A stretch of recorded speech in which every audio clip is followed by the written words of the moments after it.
Super Rugby Pacific round number 2, the Friday games. There were 2 results, kind of familiar ones with the away teams, I guess if you can call it that. I guess the Crusaders were in Dunedin, so it's technically an away game even if it's in front of no crowd. The Crusaders and the Reds getting wins. We've been kind of used to those results in recent years, and they didn't fail us. Although I think both of the losing sides will be pretty frustrated at some chances that went begging. But anyway, we'll go through some key events, some stats, and the upcoming games as well. And you guys can let me know your thoughts on the games that were played last night. The first one, like I said, from Dunedin. No crowd. Remember, there's still not enough. Well, there's crowd restrictions here in New Zealand, so you can't have gatherings of more than 100 people. So that's why, if you are wondering why there was seemingly no crowd there, that was why. So no crowd to cheer on the Highlanders. And they got beaten 34-19. It's 4 tries to 1.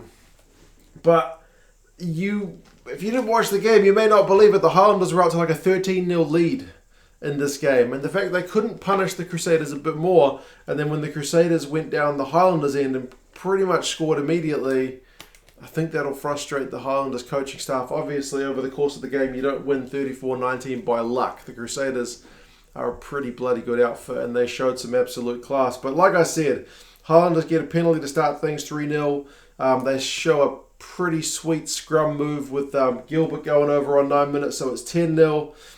Will Jordan, with his first chance to try and sneak through a weak gap, gets 2-man tackled, absolutely slammed. Like, that doesn't happen that often to Will Jordan, right? More often than not, he kind of finds the gap. But Highlanders end up winning a penalty. And the Crusaders were on a yellow card warning, 13-0 after not even 15 minutes. The Crusaders were conceding kind of like a point a minute against the Highlanders. But how long does it take from that point to the Crusaders getting on the board? Rhys gets one on 16. Quick tap thinking from him. When they've got a penalty and he just powers over. So suddenly, despite not being down the Highlanders' end at all, they're 13-7 down, which is very much still game on, right? So, that's just what the Crusaders do. They are one of the most clinical sides around. They absolutely take their chances. They did, though, miss a penalty, but ended up mauling it and later on getting a penalty, which led to a Rhys try on 29 minutes anyway. So one from the boot. Didn't kind of end up with points begging. The Crusaders still managed to get up on the board. And to be fair, the Highlanders weren't helped by the fact that Timu, their winger, went off pretty early on in the first half, and Groot, the prop, went off late in the first half as well. And Timu is more of a bigger loss because they only had 2 backs on the bench. So you had... that's just one of those risks of the 6-2 split, right? If you lose an outside back early, you can kind of be in a bit of trouble. So... half-time it's 16-17, so it's a 1-point game. The Highlanders have had more possession, 56%, more territory, 52%. Offloads are 5-1. Crusaders have turned the ball over 7 times to the Highlanders 3, but the Crusaders are in front. Second half is a bit tit for tat, but the Crusaders scrum starts to get on top. Will Jordan's try on 67 minutes, he just couldn't bring the guy down, man. Like, once he gets into space, he's almost impossible to stop. But they did manage to kind of half catch him. But he ends up managing to get far enough that he just has to kind of fall over the line. Fainga'anuku is the one who kind of set up that line break to George Bridge. So, 27-19 is starting to look like game over. Crusaders kick a 50-22, which they have to go back and double check to make sure it was a 50-22. Was it Will Jordan that kicked that as well? I feel like it was. And then 76 minutes to Mighty Williams puts the absolute nail in the coffin. Like, even though it was unlikely the Highlanders were going to score twice in 5 minutes anyway, it put it absolutely beyond any doubt. They had to check that it wasn't a knock-on because when he scored the try, the ball kind of went flying. But it was a try, and it's 34-19. So, seriously, man, the Crusaders, they're a good outfit. They are a really, really good outfit. Even when they don't start the match well, it doesn't take much for them to kind of get back into the swing of things. So, run meters finished 388, 362. Possession and territory are actually pretty even and slightly swing the way of the Crusaders because the Crusaders had the better of that second half. Clean breaks is telling 5-2 in favour of the Crusaders.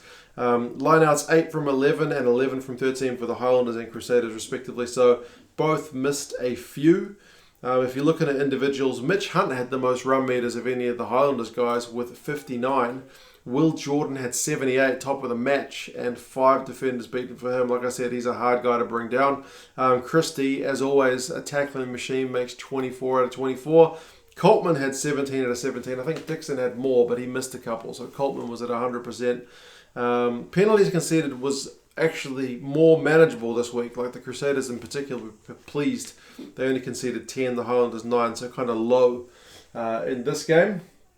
But yeah, a few ended up getting kicked over the sticks. So Crusaders are 2-0 now. They're in first overall on the log. The Highlanders are none from 2. They are way down in 11th. So kind of differing fortunes at the moment, but we're still only 2 games in.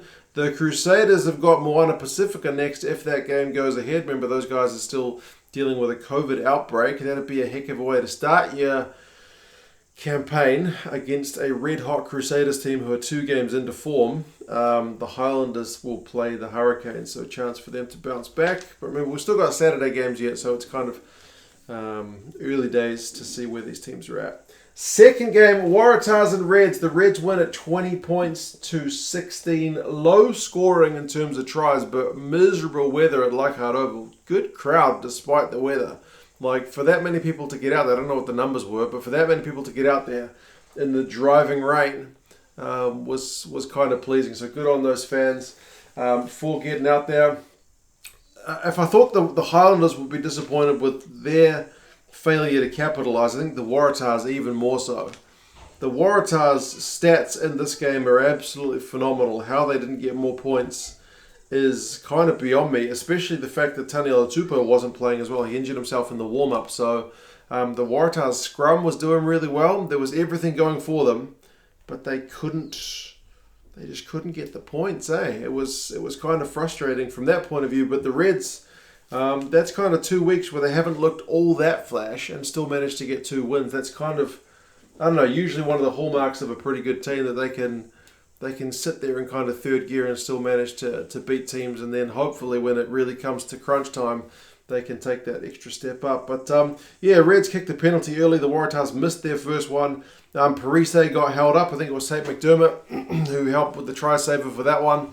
How they stopped them, I don't know, man. That's like credit to the Reds defence. And Tate McDermott doesn't last that long in the first half. He ends up going off injured, so fingers crossed he's all right. But it was all Waratahs, and yet they missed another penalties. They got 2 penalties missed, a try held up, so they're on 0, despite the fact that they're looking way more dominant in that first period.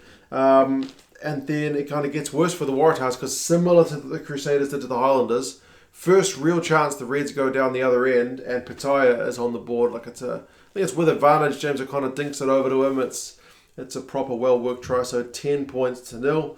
The Tars, though, did hit back only 5 minutes later. Maybe there was a bit of a wake-up call. Will Harris kind of drives over from a weird, like it's a scrum, but Tate McDermott knocks the ball out of Harris's hands at the back of that scrum. And then it's one of those ones you can't plan what's going to happen next, because Will Harris picks it up because it's Tate that's knocked it, and then just drives over the line. So whatever move they had planned is spoiled by Tate's actions, but then who knows what's going to happen next? And it's a Waratahs try. So kind of first reaction gets the try. So 10 points to 7, and then 10 points all just before 40 minutes with the Tars kicking a penalty. So yeah, there was a bit of feelings, a bit of handbags in this one for sure. Like there was multiple times when these guys were kind of grabbing each other's jerseys and the ref was trying to sort them out. I mean, I guess that just makes sense with a, New South Wales, Queensland exchange. Second half exchange of penalties, 13 points apiece. The Tars scrum was looking pretty good. The Tars actually went in front with a drop goal. They had advantage for that one as well. Donaldson nails a drop goal on like 62 minutes to go in front 16-13. But then the Tars hit back through, I think it's Ryan Smith. And that one was just a bunch of phases, and it was coming from close range, 20 points to 16. And that's the end of the scoring, and you've still got 12 minutes to go.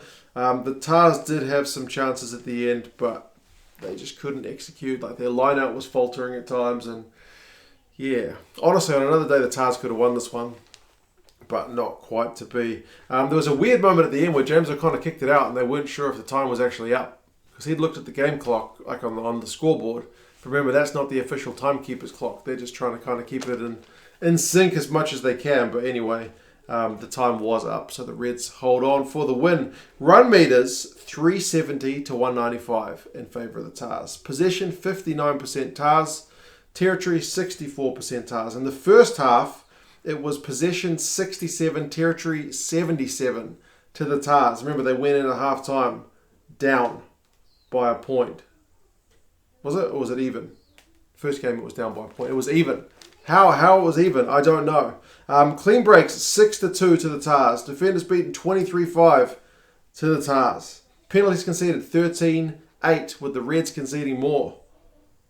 Line out 7 from 11, I guess, is a one that the Tars failed a few times, but I mean the conditions were pretty hard. The Reds also failed with a few 12 from 16.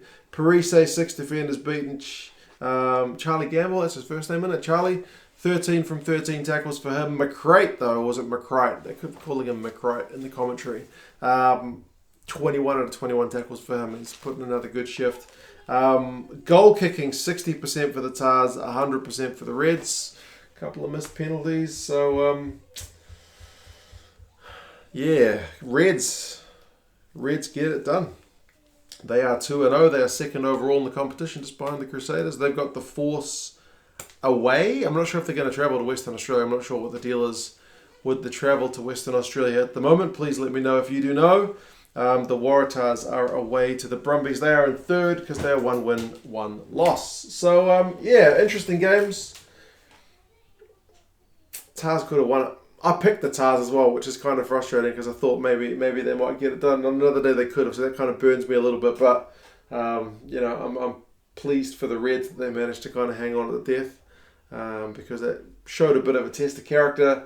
And, yeah, I mean, if the Crusaders had been put under a bit more pressure early when they were 13-0 down, that's a lot of pressure. But if the Highlanders maybe converted one more chance, put them 20 points down, then maybe they hang on. But, nah.